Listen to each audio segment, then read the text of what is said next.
عزیزان من، همیشه به یاد خدا باشید پیش از آن که مرگ ما و شما را غافلگیر کند.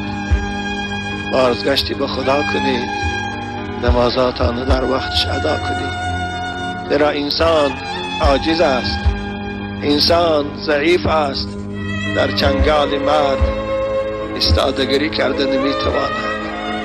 انسان‌های زیبایی را می دانم و می شناختم و می دیدم که با آن زیبایی، با آن حسن، با آن پهلوانی آخر در قبض مرگ اسیر شدند. آخر لباس زیباشان مبدل به کفن شد. آخر مرکبای تیز رفتار و مرسدس جیپاشان مبدل به تابوت شد. خانه های بلندقبتشان مبدل به لحد شد. دیوان های ملایمشان مبدل به خاک خنک شد.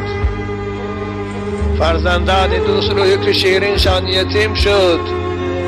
مال و ثروتی با محنت جمع کردهشان از آن مردم شد.